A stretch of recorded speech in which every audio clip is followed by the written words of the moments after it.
I love our guest today, Dr. Trivedi. I feel like I'm not saying that right, so I'm going to get her to... Because that's a hard one. Well, she's Mrs. Alvarez, so that I always see that first on Facebook. So now, Dr. Trivedi of Fine Dentistry of Orlando. We've worked with her recently. Yes, her and her team. Looks fabulous in a red dress. We know that. Yes, she I know does. you weren't here for that. Yes, no, I went. Were you here for that Christmas session? That one Christmas Oh, session? no, not the Christmas one. No, you weren't here for that. I avoid those. You know that. I know you did. I'll hold it against you forever.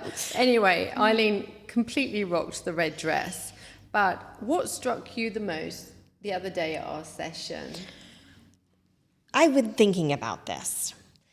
The way she was speaking to her team was just not only loving and kind for your employees and the people you work with, but very inspirational, and just she genuinely seemed like she cares about what she does and the people who help her do what she does. Yeah, no, I completely agree with you. You hit the nail on the head. We didn't pre-rehearse this conversation. That's exactly how I feel. Busy woman. I feel that she has an entrepreneurial spirit, philanthropy, being out in the community, networking. I feel like she knows everybody. So I'm looking forward to having that conversation as to how she got to where she is today and what's in her future, because I think that it feels to me like growth and continuing to educate herself as well as the people around her is very much one of her aspirations or her goal in life. So let's see where that goes, and looking forward to our conversation. Absolutely. Hello and welcome. My name's Carey Sheffield, photographer and CEO of my own successful business.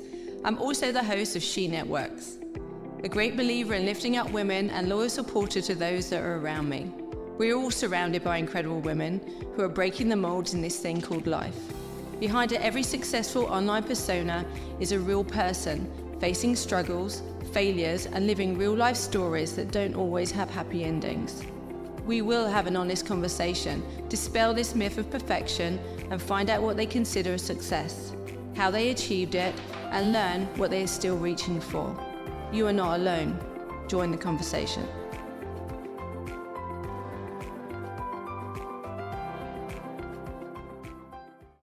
I'm so excited today. We have Dr. Aileen Trivedi, and I had to take a moment to say that correctly. And you just sounds very beautiful, and she's very beautiful, so she matches her name. But Aileen is a dentist. Is there another way of putting that? Introduce yourself as you like to be called. No, I am a dentist and practice owner. Yeah, absolutely. So you have your own. Do you call it a surgery or a clinic? No, it's a dental practice. Dental practice. Yeah. Yeah, and so we'll go back, and I did a little bit of digging and having a looking around and finding out about you. The reason I know about you, though, firstly, is you're so prolific in the general area, and you're such a good networker. Thank you. Is that something that you've always been really good at, or is it something you felt you've had to become good at? I mean, it hasn't been intentional. I love people, and I love to know people's stories, and I love being a part of their lives and what they do. And that's really, I think that's really just kind of happened to me just because of my natural desire to know people. But so back in the day, though, let's go back to when you started your education. I read that you were briefly a school teacher. Yes, I was. Yeah, so tell us about that. And how did all that change? So did you educate yourself to become a school teacher and then change your mind? What happened? Oh, thank you for asking. I was a microbiology student, and I was going to become a microbiologist. So can you imagine me hidden away at a lab? So I love numbers. I love science. Especially I love microbiology, and immunology was my major. And then I started to realize as I did, I was looking for employment and to get my PhD, I just started to realize these are not my people. They're hidden away. This is not the way I want to live. And so I just kind of had a false start to my career. Right. And then I kind of stopped. I didn't pursue what I was going to pursue. And it was at the last minute that I just kind of changed my mind. And I also had studied three-dimensional art and design, and that was something I loved and was really good at. And that's very apparent in your appearance and how you dress and how you show up and how you seem, because you are very glamorous. Thank you. As a dental practitioner and CEO of your business. But so yeah, I can see, and I suppose, does that manifest itself not only in your appearance and your life, but how do you bring that side of you into what you do every day? I mean, because I love it. So I've studied the science part of like beauty, which is like golden proportions, which isn't symmetry, it's harmony. Right. And that's really what I try to do with smile design. And when I'm, just helping somebody create like the design of their teeth. And really, some people are there because they want what they've lost over the years. And some people come to me because they want a smile that they've never had and always dreamed of. And so I'm good at that. And I do bring the art to that. Tell us about your parents. Did they have anything to do with the industry you're in? No, they didn't. What was it they did? Well, my mother came from Cuba. She was starting medical school, and communism was taking over her country, and you had to make a pledge to the communist. It was like an allegiance, and she refused. So she was put in a kind of a work camp. She had such an interesting story. Wow. She was an amazing lady. Yes. How old was she then?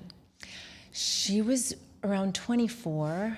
When all of that happened, and yeah, she worked in a labor camp, and I didn't even know that. Oh my gosh, yeah, that's so bad. That's what they did. If you wouldn't pledge your allegiance, then they would basically, you didn't even know what you were signing up for, and there wasn't torture involved, but there was very poor conditions. And she ended up, there was the women's camp and the men's camp, and they didn't do that in Cuba for a long period of time. It was only a few years, and she was in it for 6 months. And then at some point they would let you, it was basically the way that you were able to leave the country at that time. And then they moved to a different plan, but she was in there with like other women who were her friends for life. Oh, wow. And they were all amazing women, just like her. She moved to America? She moved to the United States and arrived to the United States on the exact same day as my father, who had come from India. And they were really soulmates. And they wouldn't meet for a few years. That's incredible, though, that they came on the same day. Wow, that's amazing. And what did your dad do? My father is an engineer. Right. So two very intelligent parents, too. Yeah. So you went off to do microbiology. And then you went to Boston University. Yes. So I had that year, when I decided I wasn't going to be a microbiologist, and then I signed on to be a substitute teacher, and somebody went on maternity leave. Sorry. You're good. Somebody went on maternity leave, and I was able to teach for a long period of time. What were you teaching? I was teaching math. Math. And it was so fun. Artists, microbiology, math. My gosh. It was fun. It was fun because What age group were they? I was 21 and I had you were the high school student. You were the hot teacher. Yeah. And I had students older than me in my class. So it was really my goodness. Yeah, and how so were they college students? Well, no, they were high school students, but they had just, like some of the students, because of sports, they had a really good sports team. They stayed, back then, and this was late 90s. So they would let people repeat so that they could do well in their high school sports team. So how did you find dentistry? It just came to me. It was a combination of my talents with liking to make things and my desire to want to help people, and I love medicine and science, and I just had a friend who was in dental school who was like, this is so you, and I went to visit him in Boston, and that was it. I just realized this is what I have to do. Yeah, I mean, it is quite a jump. It is quite a transition. Yes. Although, so it's an interesting transition. And when you started studying, there was no doubt in your mind that this is what you wanted to do? No, there was no doubt at all. And what's the process? How long do you have to study and train? And what's the learning track for a dentist? You do your 4 years of college, and then you do your 4 years of dental school. And then I did an optional additional year of training in a hospital. That's a long time, yeah.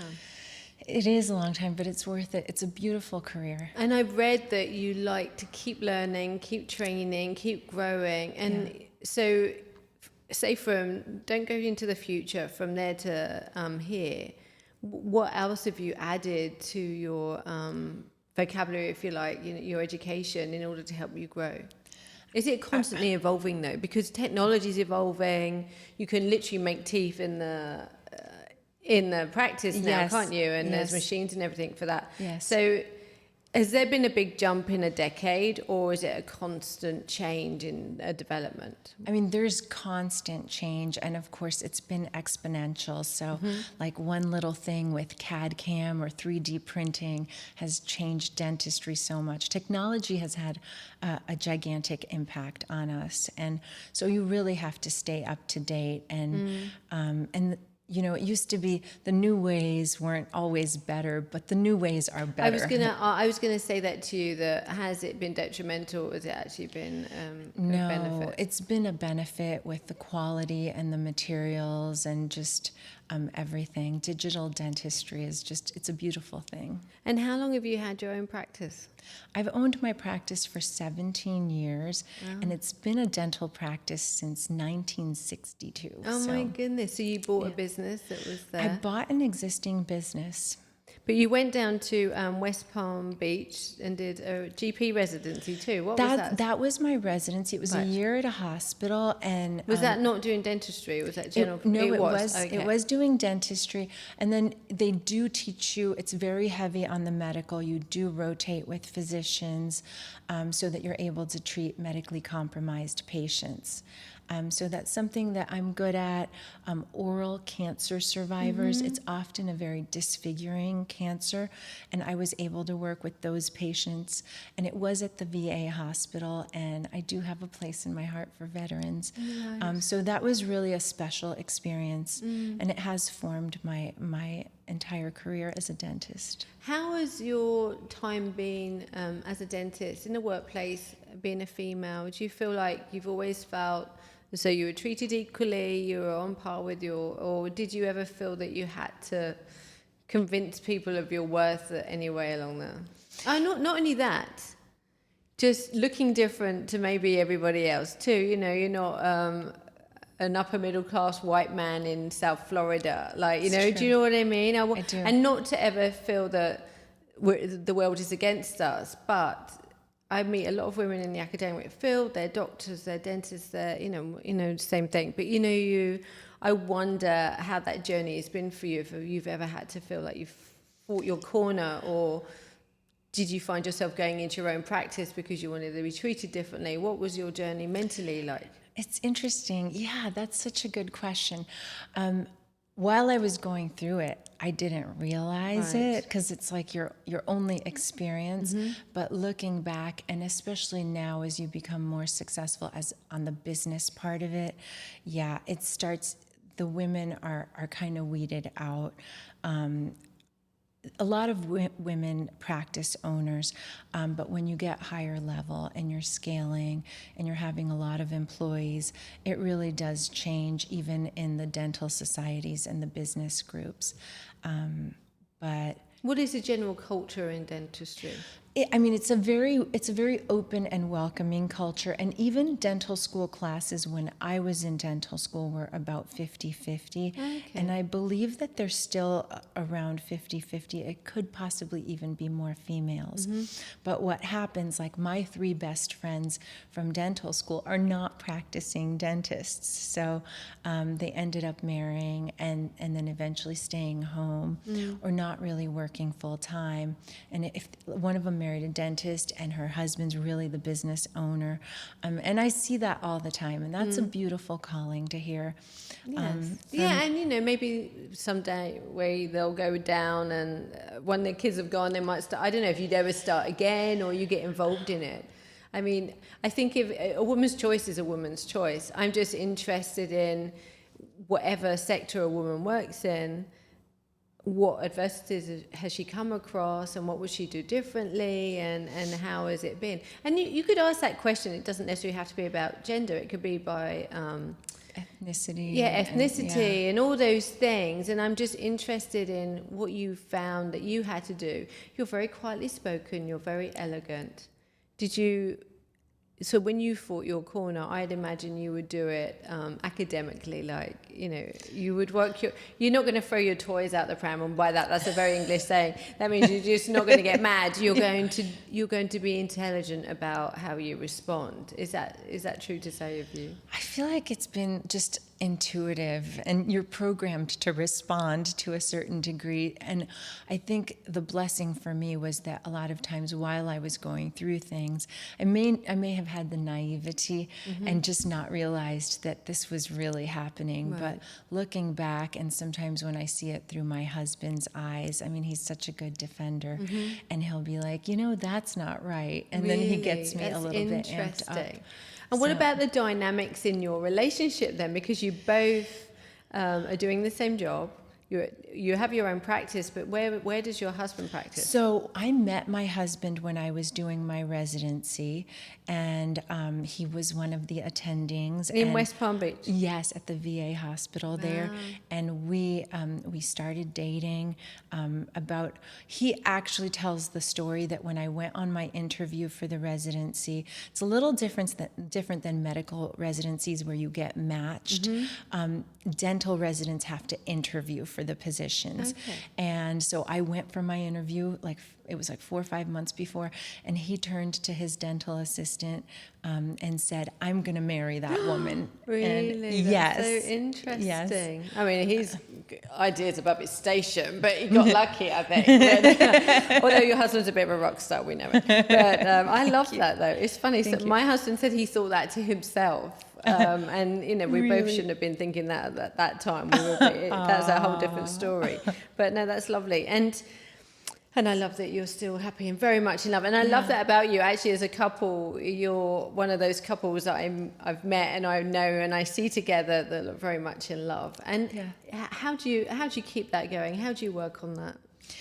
I mean, it's whirlwind, and it's definitely passionate, and it's a roller coaster ride, because I think to keep that high level of love and passion. Yeah. And how long have you been married? We've been married 23 years this year. Same as me. Yeah. But, so do you ever fight? Yeah, we fight. I can't see you fighting. No, we fight. Really? Yeah. So Are you a quiet fighter, or do you shout? I can't imagine you shouting. Yes. Really? Yes. Oh, I'm gonna. It's crazy. We're really? Maniacs. Yeah. And because and there's also, are you competitive at all because of what you do? Yes. Yeah. So where is he now? What's he doing? So he stayed. He joined private practice, and then he always kept his military career with the U.S. Army. I didn't. And then, yes, he is a veteran, isn't he? Yeah. I've seen a picture in uniform. Yeah, and then he deployed, and he went to the Middle East on several tours. And then when he came back, I think that changed everything for his, in his life. And he was really just blessed to be a mature veteran going out to fight. And he was grounded enough to be able to manage a lot of the PTSD. And but for myself, of course, I've always loved my country and the people willing to die for our country. But I've seen the price that they pay, and it's something I have a deep appreciation for our veterans to a different degree than what after I've seen what my husband has gone through. So. That's incredible. I'm grateful. Yeah, we owe and a you lot do to them. work with veterans. So I think I saw something on your practice. Tell me about that. Yeah, I love treating veterans and first responders, and I do treat veterans from the VA hospital also. So that is what my husband has done. He's gone back to the VA, and that's where he practices dentistry, just because that's where his heart was. And it's funny because sometimes I get to talk to veterans, and even the older veterans from wars, they haven't been in the military now for 20, 30 years, but they'll tell me, like, there's nothing like that. That brotherhood, or that, you know, that belonging and that community that we had even after they're 20 or 30 years out. It's stronger than blood, isn't it? It's something that's created out of a circumstance rather than just a happenstance. Yeah. I love your style. We talked about how you talk to your staff and the people around you, and they feel very comfortable and relaxed around you. As a business owner, obviously you're professional and you have this wonderful trade, you're a doctor, but as a business owner, what have you learned from when you started? And, you know, successes and failures. Tell us a few stories about how it's been for you, and what you're still learning about how to run a successful practice. What's really interesting for me is someone coming from Europe. The medical world here is completely different.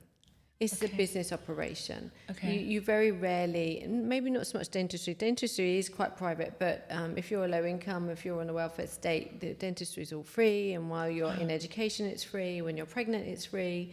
And the same with medical. But here, it is very much a business. There's a medical center on every corner. There's a dentist on every corner. People get very wealthy by being dentists more when they buy the buildings and franchise them out to other dentists. You know, there's a whole operation. Yes. And it's really, really not that way. And we do joke that it's expensive to get your teeth fixed in Britain. That's why we all have bad teeth. But we have that joke all the time. But I'm interested to know how you've circumnavigated that. What have you done differently, and what are you continuing to do? I feel called into my profession, first of all, and what's at the center of it for me is to serve patients with what I believe is the best. So just patient-centered.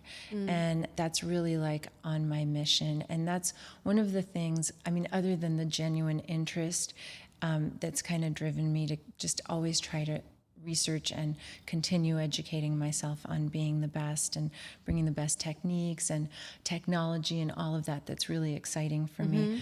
But as far as the business, I mean, it's really simple. I really bought a failing business. Right. And the business was not the important part of it for me. The important part was that, now I get to do dentistry my way. Yeah. I don't have to have anybody telling me what materials to use. It's my choice.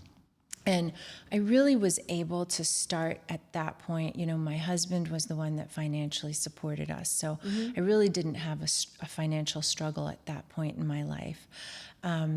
So I was able to just do it the way that I believed it should be done, just from principle. And I bought my business. I was only 32 years old. That's very young. And my husband was overseas fighting. I mean, I didn't want to focus on him, but I did want to say to you, you're on your own. Your husband's been deployed. You're doing what you do. I mean, how did that affect you? And you know, being so very much in love too, it's hard to be away from that person and knowing that they might be going through a hard time. Well, I'll share with you. You know, I've always been I've loved that I had my profession, and I've always worked really hard, even when I worked for somebody else. And I worked for somebody else for 5 years, and then my mom passed away. And then 2 months later, my husband got deployed for the first time. And then 2 months after that, I bought my business.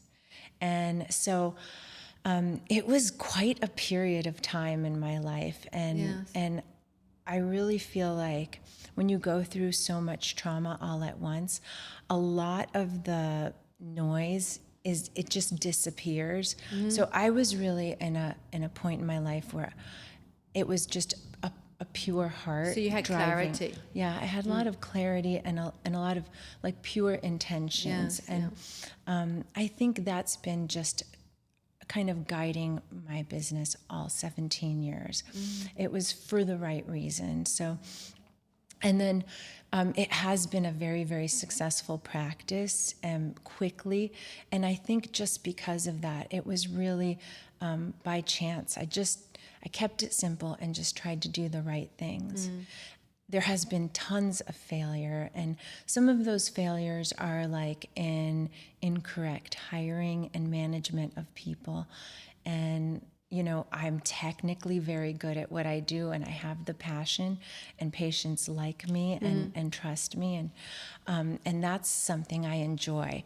But as far as managing people, I think I'm hard driving more than I come across when I'm like, calmly talking. It's got to be the way that I want it to be. You have a high standard, but you're living that high standard too. You're not just dictating, you're actually doing it.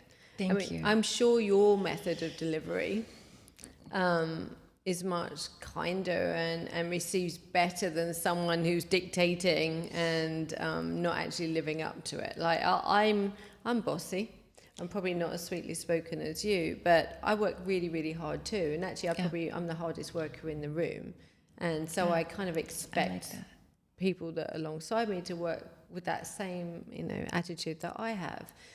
When we're at a wedding or doing something, I don't do anything nearly as important as you. But that we have to please the person, and we have to remember that we're changing people's lives in some way, whatever in that moment. I'm making someone's day, and you're making their smile. These are important factors, and they matter. They mean something to us. Well, you work hard, and you have a gift. I have to say, everybody, when you photographed my team, I told them, I'm like, we do life-changing dentistry, but she does life-changing photography. Oh, I love that. And if you don't believe me, it's because it's that rare. But when you were done with us, they were like, you were right. Oh, and really? like, yes. And it's funny because I'm like, shush, stand up, don't move, go there. I'm kind of like, but I think I've just been doing this for 20 years, and it's got nothing to do with the thing that I'm holding in my hand, and it's got everything to do with how I make someone feel. And if I'm not connecting with them, then the thing's not happening. But we also, and I think even, Stephanie works with me, she's not actually taking pictures of people apart from behind the scenes, but I can tell that she's starting to feel what I feel. You can see how someone's responding. Yeah. You can see how they feel with you. And if I'm not connecting to them, then I'm not going to get the outcome that I want. I feel that the success of your business is probably the relationship that you have with your staff. So you've had some successes and failures. How are you learning? Are you going away to learn? How are you learning how to deal with the staff issues or getting the right team? Because this is something we have to learn. This is, by advice, we get training for that. And that wasn't your vocation, but you need these people in order to fulfill your vocation. Yeah. So as a business owner, and I know it's not about the business, I know it's about what you deliver, but you are running a business. Yes. And the business can't cost you. It has to, service itself. Yeah.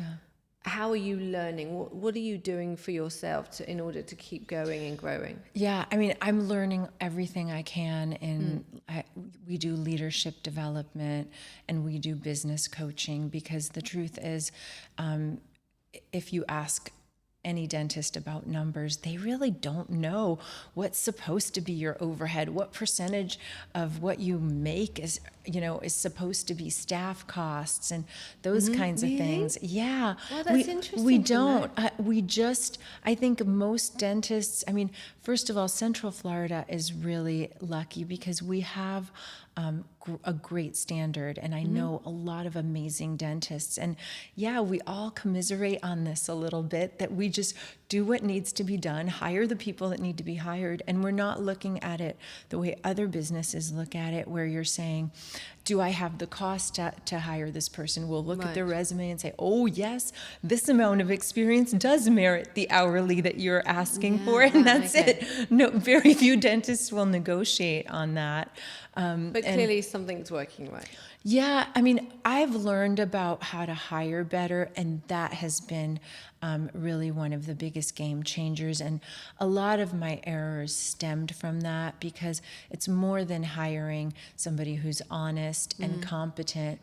You have to hire somebody that you have rapport with, that you like, because ultimately you have the power as the business owner to change their lives with education, with opportunities, and with money.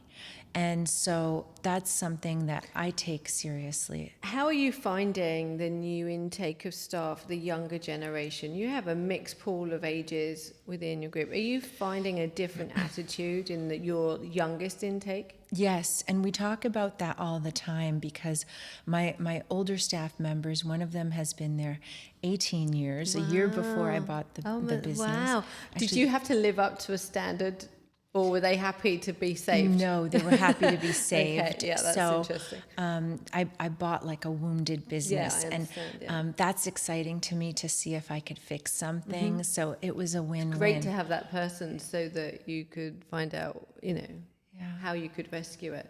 And so you've been talking about with your older member, and what are you finding with the new people? And then the new people, it's just a different mindset. And the other older team member has been there 16 years with me. And then the new people, they seem to not understand the importance of loyalty. They make a lot of lateral moves, but the truth is, as business owners, we have to respond to that and keep it exciting for them. And many of them aren't really leaving for money. They're leaving for work-life balance. They're leaving for a sense of belonging. And so we've gotten better at providing that. Yeah, but you have to make people feel something more than you pay them. Yeah. But it's interesting. What are people expecting? I feel like there's a new wave generation where they feel that they're worth everything. Big numbers. They want to get their first job. They want to be paid $200,000 a year, but they only want to work 3 days, 10 till 4. This is, Right. and I'm not, nobody send me hate mail, because it's not. But this feels like this entrepreneurial spirit, rather than being paid a salary and going out and doing a job. So we meet people like that, and they don't belong in our practice. Right. But there are a lot of gems in this generation that are like waiting to be molded and waiting. So they shine, because you're right. We've even accidentally hired people like that, and they don't last, because that's not our work ethic. I think when you're in a very, very high quality, high service driven practice like mine, it's like we always say, we don't want one thing or the thing from you. We want everything. Yeah, and if you like that idea, then we'll help you develop everything and come join us. I mean, it's a nice, you don't work weekends, really, do you? No, we don't work It's Monday weekends. to Friday. It's nice hours that you keep. It's a nice environment. You're taking care of your staff.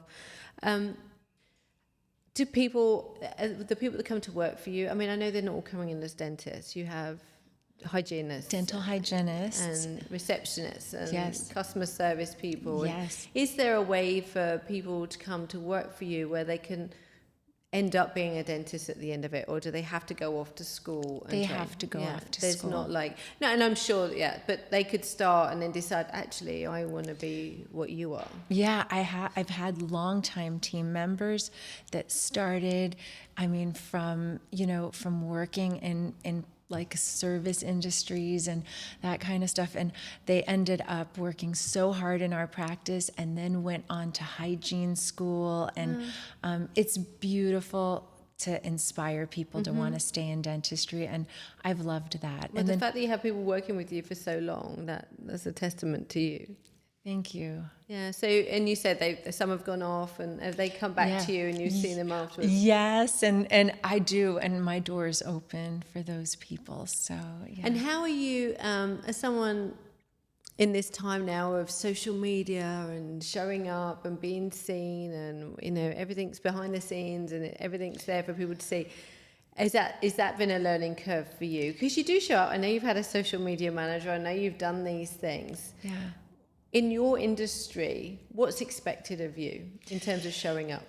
It's so interesting because there is like the singing dentist. Have you ever seen the singing dentist? I think I've seen the dancing dentist. Maybe I've seen the singing dentist. Yes, the singing dentist. Could be the dancing doctor. He did Justin Bieber's song. I broke my tooth on a Dorito. He's just such. Oh my gosh. He's so funny, but you have stars like that that are just, these are naturally magnetic people and entertainers. But I think dentists can have information for their patients that like it, and before and afters are always nice. But I'm not sure that many people want to follow a dentist. I don't know if they really want a video on don't eat sugar and floss every night. You get enough of that at your appointments. So I have thought of like, what is our place in social media? It's such a good question because I do see dentists trying to make like the dentistry fun on social media. I don't really do that. I like it to be a little bit about the team and the patients that want to post about us. So I mean, to think as a layman, and what do I want to look at? What do I want to see? I think that we need to be open and honest and have clarity. We need to educate where we can. And a bit of feel-good factor. I don't think, I'm talking about myself here, anyone wants to see a 50-year-old woman dancing and being stupid. Well, maybe they do, but they're not laughing with me, they're laughing at me. And I think that's the same in business. I'm sure he's a hot dentist and he's got a good singing voice, so it's fun for him to do that. Yes. And, dancing doctors, and I know model doctors. And I think, what would I want to see? I think what social media provides for us is the opportunity to try before we buy. So seeing what's happening. And everyone wants to know what goes on behind closed doors. So that whole... And you're in the beauty business too, so it's not just dentistry, right? Yes. So you provide, what's the term that you would use? So you do Botox and... We do Botox, dermal filler, whitening, Invisalign, and minimally invasive veneers are the more cosmetic procedures. And so there is that opportunity then for you to show up in the beauty world and generate an audience. And do you feel that your audience is word of mouth, or do you think that you are having to generate an audience, or do the people keep coming? Where do you think your clients come from? Most of our patients come from word of mouth referrals. We have nice Google reviews, and I think that's something that's a great thing. And then social media, I think, brings some patients, but it's usually somebody who's already wanting to look at you for a different reason. I wouldn't say my page in particular is that entertaining, but I do love to post my work, and I love to post educational videos of like procedures and that kind of thing. But I've had a few friends be like, take it off. If these things keep showing up on my feed, I'm gonna block you. We have a guest coming on with us soon, and you may know them, Dr. Stephanie Porras, who is a plastic surgeon. Yes. Do they call them that anymore? Yes. Cosmetic surgeon. And literally that woman will have an open body on her table, and she'll lean on that belly and she'll be like, this is what we're... And I'm like, oh my God, it's like a cooking show, but it's and obviously these people have given permission and stuff. And I'm not saying I necessarily want to sit and watch it, but I'm damn curious about it. And I think that it's interesting that we now have this opportunity. From your perspective, no, I don't necessarily want to see that at the back of someone's tonsils, but there's so much going on. I think if you had a super interesting case, it's worth talking about. I think in terms of what would bring me to you, just having, and without all of this paraphernalia, just having a conversation with a client that has a happy story, and that video being seen, that would definitely be something that I'd be interested in seeing. So just, like 1 minute, testimonials. I just think that... We're going to do that. That's a great idea. Well, I'll come and do it. We'll sort it out. But for me, that's much interesting. I would rather see that than an open mouth of two mouths. Because that would get my attention. Yeah. Now tell me what they had to go through to get that. Right. Because I'll see that and I think, whoa, that looks like a lot of money and a lot of work and a lot of pain. So I want to be educated on the process of that so that I feel that I'm up for it, you know? I've never thought of it that way, Well, but because you're you so look at absolutely the two right. and you just think, you know, and the perfect smile. And when I joke all the time about the British mouth, because it really is different here. Yeah. How we see teeth. And you know, if you really want to make, you might not make so much money in the UK because we do spend a lot of money on dentistry, but yeah, we're not as good at it. Everyone here has a perfect smile, but we don't. And so it's a whole different culture. And I think we're moving in that direction. But put it this way, I would say only 80% of children will have braces in a British school. Wow. Whereas there's not many kids at 12, 13, 14 that I've met here that don't get braces. Right. So you're correcting early on. And talk to me about this too. This is a whole, not about the business itself. This is the actual thing. I'm terrified of something being wrong with my tooth going to my brain and killing me off completely. I know that dental hygiene and dental health can actually attribute to a lot of other health issues in the body. Dental abscesses, especially recently, I think the microbes are a lot more virulent because of overuse of antibiotics. And so it's usually somebody who's not getting the care and the abscess gets out of control and it travels from your sinuses to your brain and causes death. And it is rare, It's but insane to think. Yes, it is rare. But I did read a case about someone, and it was a young man with an abscess or something similar, and he got very sick from it, but he recovered. But yeah, the abscess went to his brain, and it's crazy to think. there is a whole body health connection for sure. And even gum disease is linked to preterm labor in pregnant women. And Wow, I had no idea. It's like a silent chronic infection and just kind of leaking in and Infecting the blood supply, I suppose. yeah. So tell me about Dr. Phil. So you were invited to one of his guests on his TV show. Yeah, we were invited to do a smile makeover for her, and she had been through some trauma, and he wanted to do this for her, and it was before a lot of the makeover shows, like the Swan had gotten started, and he just had her That's come such over. a big deal for somebody, because I mean, it's an investment in time and money, and it can completely change somebody's face. It is life-changing. And it changes the bone structure when you start to lose teeth and everything. That is my fear. I actually have dreams about my teeth falling out. It's quite a big anxiety for me. And like all of them falling out. And I know that's a whole different traumatic response to anxiety and all the rest of it. But no, that's incredible. And what did that do for you? Did it help you in any way? Was it interesting, or was it more pain than it was worth? No, it was fun to do it. And it also, cases like that, like it's one of the things I love about dentistry is either people will sometimes find you for these big things at the beginning of their journeys. Like sometimes if they're like, I left a bad relationship, I know I have to get my mental health back on track, and this is one of the things I've let go of. And sometimes people at the end of their journey, it's the last thing they do. Like, my life is back. I fixed. Sometimes if they've battled addiction, or and then their teeth. It's like the cherry on It's a confidence top. thing. You see sometimes people hiding. I see it because I take pictures of people, so I know when they're hiding their smile. I know when they're hiding their mouth, and your teeth keep moving all your life actually, and mine have changed a lot, and I've had loss and stuff, and so I see that change, and I really want to fix that too now. And I think I actually know quite a lot of women my age that are now addressing their teeth and having Invisalign, and in your practice as well, you talk about anesthetic in the gum, and it's not invasive.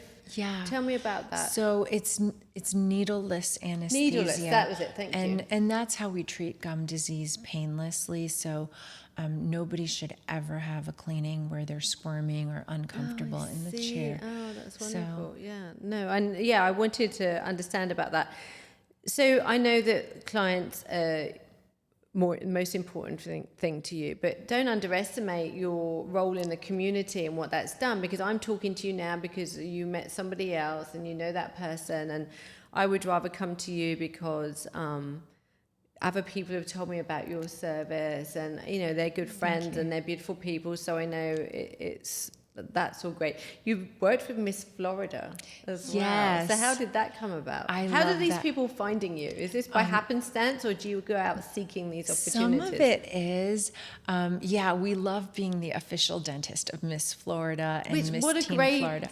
thing, and what a great relationship to have. And this year's Miss Florida, I thought she was going to be Miss America. She was a Really? talented opera singer. Really, and she's stunning. She's stunning, and she's a beautiful human Yeah, also. she looks it. You can see it in her face. And I've not heard her speak, but just the pictures with you guys together, she looks She's amazing. just gracious, because when she comes to the office, like, everybody wants a picture with her, the team and patients, and if there's little kids in, and she's just a very kind she's person. like a Disney princess. Yes, so it's been super fun. I mean, I think anytime we're treating celebrities, it's fun, it's exciting for the team and for us too. Do you have many? You can't talk about it. No, because of HIPAA. I but just got to hang out. Yeah, as soon as it comes yes, in. yes, but we do. We've got. Oh, do you? Yes, I love that. Yes. Yeah, there's no picture on the wall with them all smiling.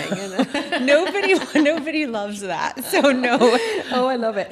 What's next for you, Aileen? Where do you want to go, and in life and in your career? I mean, and I think there's a stage in all of our lives where it's not about balance.